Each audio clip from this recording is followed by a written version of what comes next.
ইলিয়াস খান, আপনি শুনছিলেন অ্যাডভোকেট শাহ মোহাম্মদ মাহফুজুল হক খুব চমৎকার করে আসলে পয়েন্ট ধরে ধরে বলছিলেন যে কি কি কারণে তারা এই পথে নেমেছেন, এবং তারা এটাও বলছেন যে যেহেতু কঠোর আন্দোলনের দিকে তারা যাচ্ছেন না, তার মানে এখানে আলোচনার পথ বন্ধ হয়ে যায়নি। একটা পর্যায়ে তিনি এটাও বলেছেন যে তারা এখন আন্দোলন করলেও জনগণকে পাশে পাবেন। আপনি মনে করেন কিনা তেমনটা হবে?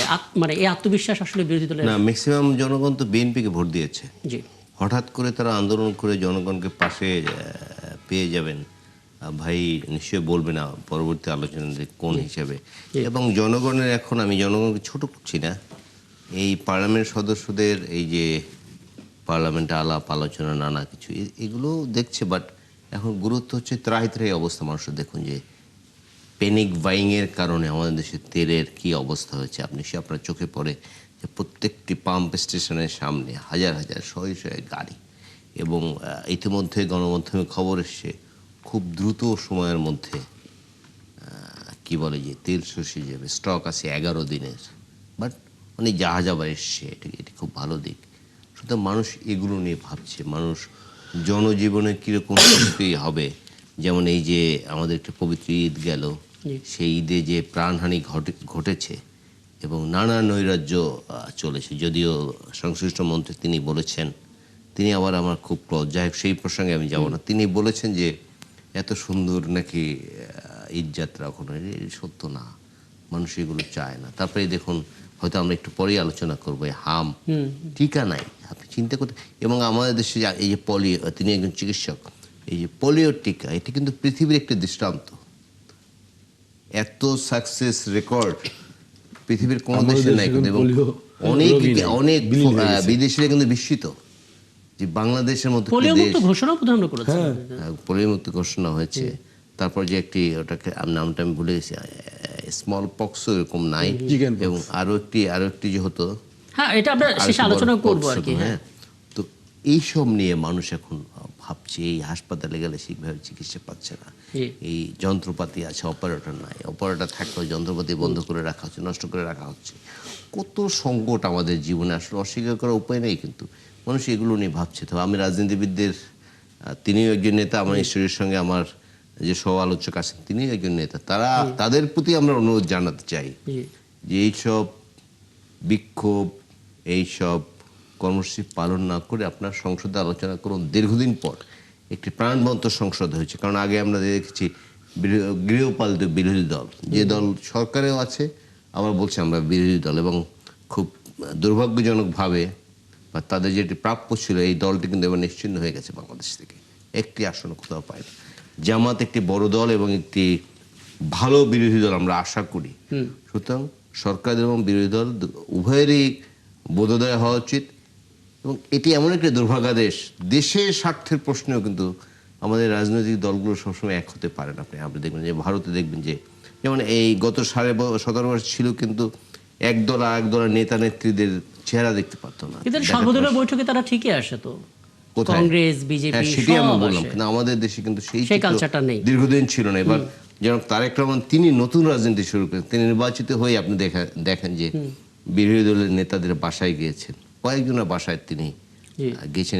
এবং আমি ধন্যবাদ জানাতে চাই জামায়াতের আমির, এবং তার সঙ্গে কিন্তু মাননীয় প্রধানমন্ত্রীর সঙ্গে 20 মিনিট বৈঠক হয়েছে, হঠাৎ করে ছোট্ট একটি বৈঠক। এগুলো কিন্তু গণতন্ত্রের জন্য খুব একটা ভালো দিক। সুতরাং এটি আমরা কন্টিনিউ করি। এটা কিন্তু একটা মানে ভালো আশাবাদ তৈরি করেছিল ডাক্তার কেম্বা বোর্ড, আমরা করেছিল। আপনি কেন বলছেন? এই আশাবাদ আমাদের এখনো আছে। আমরা সেটা কোথায়? শনিবারে যদি বিকেল 5টার সময় এই বিক্ষোভ চলতে থাকে এবং বিক্ষোভ দিয়ে পার্লামেন্ট যদি 5 দিনে 2 বার ওয়াকআউট করে, না, ওয়াকআউট তো গণতন্ত্রের পার্ট। আচ্ছা ঠিক আছে, আমি এই জিনিসটা একটু জানতে চাই আপনার কাছে। ধরুন একটা শক্তিশালী বিরোধী দলের প্রয়োজনটা যে কত বেশি, সেটা ওই গেল 17 বছর আমরা বুঝেছিলাম। এবার যখন ইলেকশনটার পর আমরা দেখলাম যে তরুণদের দল এনসিপি এবং পুরনো দল জামাতে ইসলামী, তারা যখন একসাথে হলো এবং বিরোধী দলে গেল, তার মানে বোঝা গেল যে এই পার্লামেন্টটা কার্যকর হবে, প্রাণবন্ত হবে। এই যে কঠিন সময়ে বিরোধী দল সরকারি দলের সাথে থেকে সংকট সমাধানে একটা বড় ভূমিকা রাখতে পারতো, কিন্তু গণভোট ইস্যুতে এখন আন্দোলন, সেটা নিয়ে ওয়াকআউট, সেটা নিয়েই সংসদ উত্তপ্ত।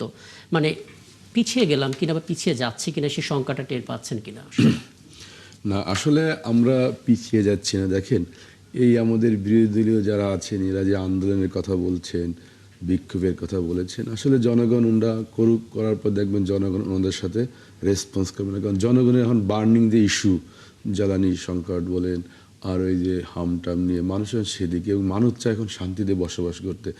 দেখেন এই সব কিছু করার মূলে হচ্ছে আমাদের নেতা জনাব তারেক রহমান।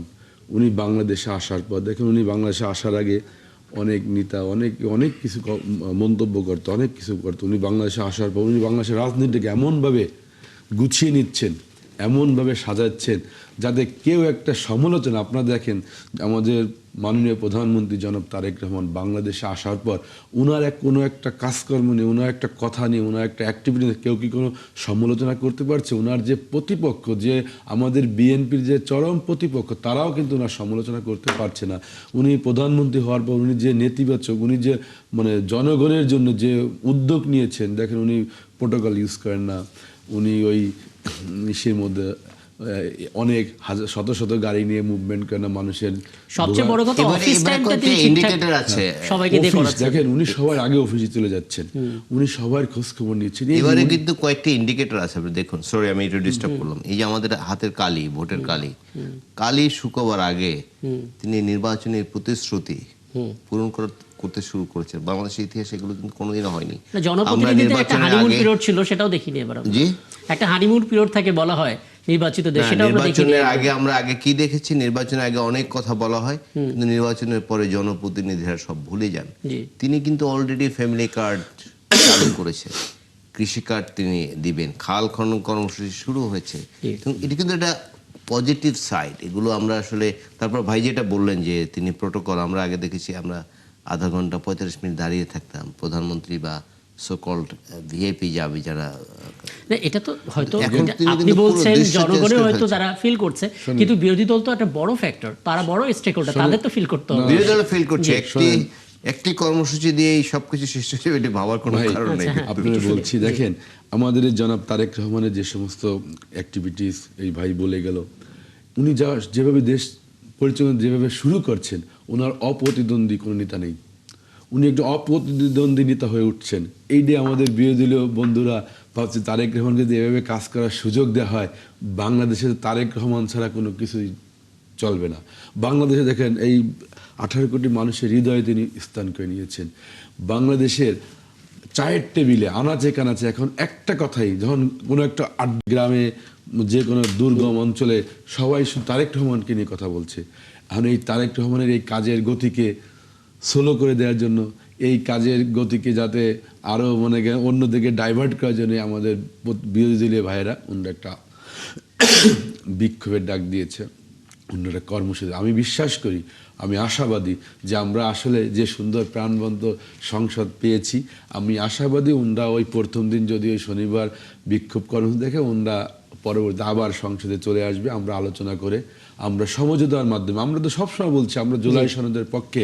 জুলাই সনদের প্রতিটা অক্ষর আমাদের মাননীয় স্বরাষ্ট্রমন্ত্রী বলেছেন, আমাদের মাননীয় আইনমন্ত্রী বলেছেন যে আমরা জুলাই সনদের প্রতিটা অক্ষর আমরা অক্ষর অক্ষর আমাকে কমিটি গঠন করার প্রস্তাব দিয়েছে। ওনরা কমিটিতে আসুক। আর আমার ভাই বলে গেছেন, বিরোধী দলে উনি ভাই বলে গেছেন যে ওনরা একটা দল যখন ক্ষমতায় আসে, একটা রাষ্ট্র চালায়, তখন রাষ্ট্রের বিভিন্ন জায়গা তাদের পরিবর্তন আনতে হয় তাদের কাজকর্ম সুবিধা করার জন্য। এখন মনে করেন আমরা বিএনপি ম্যান্ডেট পেয়েছি, জনগণ আমাদের ভোট দিয়েছে, মেজরিটি ভোট দিয়েছে, 2/3 ভোট দিয়েছে। এখন আমরা কি আমাদের যে সমস্ত জায়গায় একটা লোককে রাখলে আমাদের সরকারকে বিব্রত করবে, আমাদের কাজের গতিকে, আমরা কি সেই সব জায়গায় ভিন্ন মনের লোকজনকে বসায় রাখা হবে? আমাদের প্রশাসকের আলাপটা অনেক দীর্ঘ, এটা নিয়ে সুযোগ থাকলে পরে কোথাও আলাপ করব। কিন্তু আজকে আমরা যেহেতু একটা বিক্ষোভ সমাবেশ যেটাই হোক না কেন, আমরা বারবার এটাকে পয়েন্ট করছি এই অর্থে যে এটা যদি শুরু হয়ে যায়, অনেকের আসলে অভিজ্ঞতা ভালো না, আমাদের অতীত অভিজ্ঞতা ভালো না। আমরা দেখেছি আন্দোলনের জন্য যখন কেউ রাস্তায় নামে কোনো বিরোধী দল, তারপর পার্লামেন্টে ফেরার রেওয়াজটা খুব কম। সেই কারণে মানুষের মধ্যে শঙ্কাটা থাকে। অ্যাডভোকেট শাহ মোহাম্মদ মাহফুজুল হক, একটু কি আশাবাদ দিতে পারেন আপনারা? পার্লামেন্টে আলোচনা এবং বাইরে রাজপথে দুটো মানে সমান্তরালই চলবে, নাকি ধীরে ধীরে পার্লামেন্ট থেকে সরে এসে রাজপথটাকেই বেছে নেবেন? কারণ আলোচনার জন্য অনেকগুলো অপশান দেওয়া হচ্ছে, কমিটি তৈরি করে সেখানে আপনাদেরকে রাখার প্রস্তাবও দেওয়া হয়েছিল, সেটাও নাকচ করে দেওয়া হয়েছে। মানে এরকম হলে আসলে সংকটের পরিমাণটা তো বেড়ে যায়, কি বলবেন? ধন্যবাদ আপনাকে। আসলে এটা নির্ভর করবে সরকারের ভূমিকার উপর।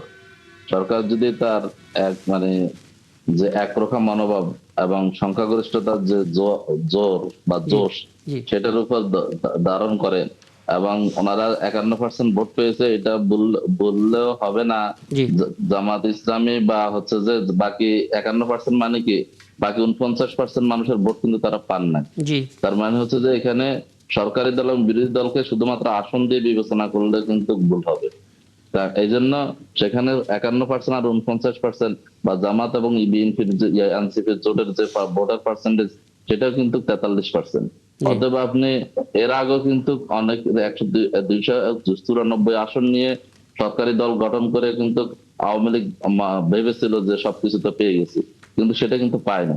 এই জন্য সরকারি দল আসলে এই গণভোট বাস্তবায়নের যে আদেশ এবং সেটার আলোকে সংস্কার পরিষদ গঠন করা এবং জুলাই সংবিধানটাকে সেই একদলীয় এবং হচ্ছে যে দলীয় ম্যানিফেস্টো বানায় ফেলা এবং এক নায়কতন্ত্র প্রতিষ্ঠা করা, ফেসিবাদ কায়েম করার যে বীজ আছে সেটা উৎপাদন না করে যদি তারাও যদি এখন ক্ষমতায় যে কোনো ভাবে চলে আসছেন এবং ক্ষমতাকে দীর্ঘায়িত করার সেই প্রক্রিয়ার দিকে যদি হাঁটেন, তাহলে বিরোধী দল হিসেবে অবশ্যই জনগণকে সাথে নিয়ে সরকারের বিরুদ্ধে একদম আপনার জোরদার বক্তব্য আন্দোলন বরাবরের মতো করার স্পষ্ট, কোনো কিন্তু উপায় থাকবে না। সাধারণ মানুষের তো একটা প্রশ্ন আছে সাধারণ মানুষের। হ্যাঁ, মানে আপনারা জুলাই সনদ, গণভোট ইস্যু, সংস্কার, নানা বিষয় নিয়ে কথা বলছেন, কিন্তু মুশকিল হলো নাগরিক সংকট যা চলছে সেগুলো নিয়ে পার্লামেন্টে বিরোধী দলের পক্ষ থেকে কোনো সমাধান প্রস্তাব বা কোনো রকমের বড় রকমের কোনো আলোচনা আমরা দেখিনি। পুরোটা সময় জুড়ে আমরা কেবল এটা দেখতে পাচ্ছি। না না, আপনি এটা আবার মানে সঠিক হচ্ছে না, এটা মানে ভুল বার্তা যাবে। না, আমি শুধুমাত্র জ্বালানি নিয়ে আপনাদের দিক থেকে প্রশ্ন এবং সড়ক দুর্ঘটনা দুটো ইস্যু, এর বাইরে আর কিছু ছিল না। প্রত্যেকজন এমপি কিন্তু তার সংশ্লিষ্ট এলাকার সমস্যা নিয়ে, সেটা সরকারি দল বিরোধী দল সবাই কিন্তু কথা বলেছে। জ্বালানি সংকট নিয়ে কথা বলেছে, বা আপনার হচ্ছে যে এই টিকা নিয়ে কথা বলেছে। প্রত্যেকটা বিষয় নিয়ে কিন্তু কথা আসতেছে। ওটা তো রুটিন আলোচনা, ওটা ওই যে যেটা এখনকার অধিবেশনটা কি, আপনার তো এখন অধিবেশনটা তো রুটিন আলোচনা। এখন তো অধিবেশন ওরকম সুনির্দিষ্ট বিষয় কিন্তু যেগুলো আসবে সেগুলো যখন যেটা গুরুত্বপূর্ণ সেটা কিন্তু আলোচনার স্থান পাচ্ছে, এবং সেটাকে সংশ্লিষ্ট মন্ত্রী কিন্তু কার দাঁড়ানো করানো হচ্ছে বা প্রশ্ন করা হচ্ছে।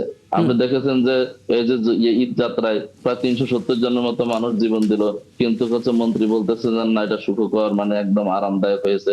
তো সেটার জন্য সমালোচিত হচ্ছেন।